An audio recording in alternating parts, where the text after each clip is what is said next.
Hello बच्चों, मेरे पिछले कुछ वीडियोस में आपने 12th बायोलॉजी की लेसन 1 और 2 लगभग सभी टॉपिक्स विस्तार से पढ़ लिए हैं। इस वीडियो में हम देखेंगे कि इन दो पाठों में से कौन कौन से इंपॉर्टेंट क्वेश्चंस हैं जो बोर्ड परीक्षा में अक्सर पूछे जाते हैं। देखते हैं पाठ 1 आवर्तबीजी पादपों में जनन, कायिक, अलैंगिक एवं लैंगिक। पाठ 2 नर एवं मादा युग्मोद्भिद संरचना एवं विकास के इंपॉर्टेंट क्वेश्चंस और आंसर्स। इस तरह से हमारा इन दोनों पाठों का रिविजन भी हो जाएगा। सबसे पहले देखते हैं अति लघुत्रात्मक प्रश्न। जैसे पहला, कृत्रिम कायिक प्रवर्धन की प्रमुख विधियों के नाम लिखिए। इसमें हम लिख सकते हैं कर्तन, स्तरण एवं रोपण। प्रश्न 2, चमेली के पादपों के लिए कृत्रिम कायिक जनन की उपयुक्त विधि का नाम लिखो। यह टीला दाब विधि या माउंट लेयरिंग, जिसमें हम चमेली के जो पौधा है उसकी शाखा को झुकाकर मिट्टी में दबा देते हैं। तीसरा प्रश्न, रोपण की उस विधि का नाम लिखो जिसमें स्कंद व कलम समान मोटाई के होते हैं। इसका आंसर हम लिख सकते हैं जिव्यारोपण या फचर रोपण। प्रश्न 4, अपूर्ण पुष्पों के उदाहरण लिखिए। इसका उत्तर है पपीता एवं लौकी, क्योंकि इनके पुष्प एक लिंगी होते हैं। प्रश्न 5, पुष्प की कौन सी संरचना को लघु बीजाणुपर्ण कहा जा सकता है। इसका उत्तर है पुकेसर। पुकेसर को हम लघु बीजाणुपर्ण कहते हैं। प्रश्न 6, परागकोश भित्ति की सबसे आंतरिक परत का नाम लिखिए। इसका उत्तर है टैपेटम, विकसित होने वाले परागकणों का पोषण करती है। प्रश्न 7, बीजांड को तकनीकी रूप से क्या कहा जाता है। इसका उत्तर है गुरु बीजाणु हानि। देखते हैं प्रश्न 8, बीजांड में अध्यावरण से घिरे हुए कोशिकाओं के समूह को किस नाम से जाना जाता है। इसका उत्तर है बीजांडकाय या इंग्लिश में हम इसे कहते हैं न्यूसिलस। प्रश्न 9, एक भ्रूणकोश में अंड समुच्चय के घटक कोशिकाओं के नाम लिखिए। इसका उत्तर है भ्रूणकोश के अंड समुच्चय में 2 सहायक कोशिकाएं एवं 1 अंड कोशिका। प्रश्न 10, परिपक्व नर युग्मोद्भिद में कितने नर युग्मकों का निर्माण होता है। इसका उत्तर है 2। देखते हैं कुछ इंपॉर्टेंट लघुत्रात्मक प्रश्न। पहला, गुलाब व मोगरे में कायिक प्रवर्धन किस विधि द्वारा होता है। इसका उत्तर है गुलाब में कायिक प्रवर्धन कर्तन विधि द्वारा या कटिंग द्वारा तथा मोगरे में दाब लगाना विधि से किया जाता है।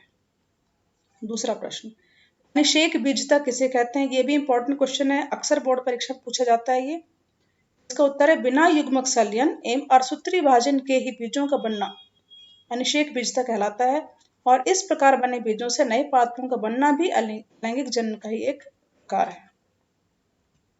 प्रश्न 3, टैपेटम के कार्य लिखिए।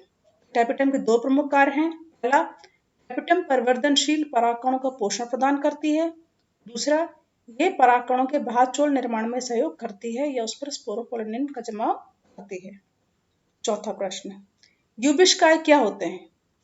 ग्रंथिल या स्रावी टैपेटम की कोशिकाओं में छोटी छोटी वसई प्रकृति की गोलाकार संरचनाएं पाई जाती हैं जिन्हें हम प्रोयूबिशकाय कहते हैं।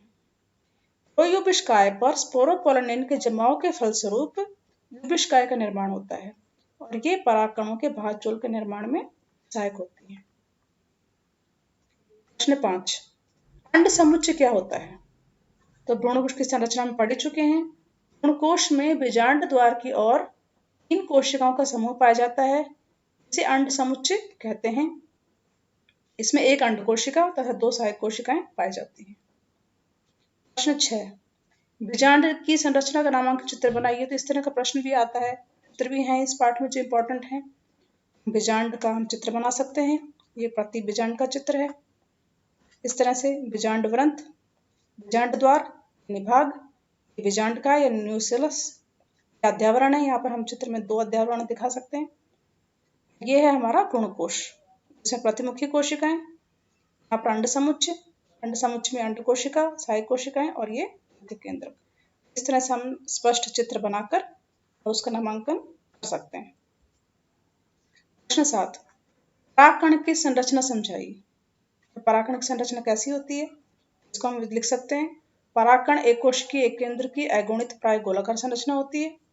इसमें सुस्पष्ट केंद्रक व सघन जीवद्रव्य पाया जाता है। प्रत्येक परागकण 2 आवरणों से घिरा रहता है। बाह्य आवरण एक्साइन जो स्पोरोपोलिन का बना होता है, इसे बाह्यचोल भी कहते हैं। ये मोटा, अलंकृत एवं इस पर जनन छिद्र भी पाए जाते हैं। ये जनन छिद्र युक्त होता है। आंचोल के अंदर पतला कोमल आवरण होता है जो पेक्टिन व सेलुलोज का बना होता है, इसे हम अंतःचोल या इंटाइन कहते हैं। हम इसका चाहे तो हम चित्र भी इसका बना सकते हैं। अगला इंपॉर्टेंट प्रश्न है, रज्जु व प्रतीप बीजांड में अंतर स्पष्ट कीजिए या अंतर स्पष्ट करें। रज्जु बीजांड और प्रतीप बीजांड, जब भी अंतर आता है तो हम इस तरह से हम को बीच में पार्टीशन करके और हम उसे आसानी से व्यक्त कर सकते हैं। रज्जु बीजांड ऑर्थोट्रोपस ओवल भी कहते हैं, प्रतीप बीजांड एनोट्रोपस ओवल कहते हैं। पहला पॉइंट ऑर्थोट्रोपस का या रज्जु बीजांड का, तो इस प्रकार के बीजांड में बीजांड द्वार, निभाग व बीजांड ग्रंथ एक सीध में होते हैं, सीधी रेखा में होते हैं। और प्रतीप बीजांड में कैसा होता है, इसमें बीजांड द्वार व निभाग तो एक सीधी में होते हैं, लेकिन बीजांड ग्रंथ की सीध में न होकर बीजांड द्वार के पास होता है। दूसरा पॉइंट, बीजांड, इसमें बीजांड सीधा व उदग्र होता है और इसमें बीजांड 180 डिग्री के कोण में घूमकर उल्टा हो जाता है।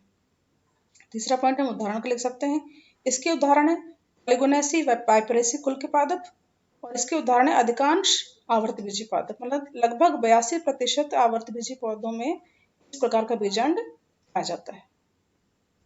अगला इंपॉर्टेंट प्रश्न है भ्रूणकोश की संरचना, ये भी अक्सर पूछी जाती है। तो यहाँ पर हम पॉलीगोनम प्रकार के भ्रूणकोश का चित्र बना सकते हैं जो सबसे ज्यादा कॉमन है। इसमें ये भ्रूणकोश का चित्र विस्तार से, यहाँ पर प्रतिमुखी कोशिकाएं, ये अंड समुच्चय, सहायक कोशिकाएं, ये अंड कोशिका, और ये ध्रुवीय केंद्रक जो मिलकर बाद में द्वितीय केंद्रक बना देते हैं। तो इस तरह का हम आसानी से चित्र बना सकते हैं, उसका नामांकन कर सकते हैं। नेक्स्ट, विभिन्न प्रकार की रोपण विधियों का वर्णन कीजिए, या विभिन्न प्रकार की रोपण विधियां कौन कौन सी हैं पौधों में। विभिन्न प्रकार की रोपण विधियां निम्नलिखित हैं। पहला जिव्यारोपण, जिव्यारोपण के बारे में थोड़ा सा हम इसको स्पष्ट कर सकते हैं, थोड़ा वर्णन कर सकते हैं इसका। इसमें समान मोटाई के स्कंद तथा कलम पर 5 से 8 सेंटीमीटर लंबा तिरछा व वी आकार का चीरा लगाया जाता है, पश्चात दोनों को आपस में फिट करके बांध देते हैं। दूसरा है फच्चर रोपण, इसमें भी स्कंद व कलम समान मोटाई के होते हैं। इसमें स्कंद पर वी आकार का एवं कलम पर वैज आकार का चीरा लगाया जाता है, पश्चात दोनों को आपस में कसकर बांध देते हैं। तीसरा है मुकुट रोपण, इस विधि में स्कंद की मोटाई कलम की अपेक्षाकृत कई गुना अधिक होती है। इसमें एक स्कंद पर कई कलमों को रोपण किया जा सकता है। चौथा है कलिका रोपण, इस विधि में स्कंद की छाल में टी आकार का चीरा लगाकर कलम की कलिका पर रोपित कर दिया जाता है तथा बाद में दोनों को स्कंद व कलिका को बांध दिया जाता है। इस प्रकार से ये होगी रोपण की प्रमुख 4 विधियां। ये हो गए हमारे इंपॉर्टेंट प्रश्न।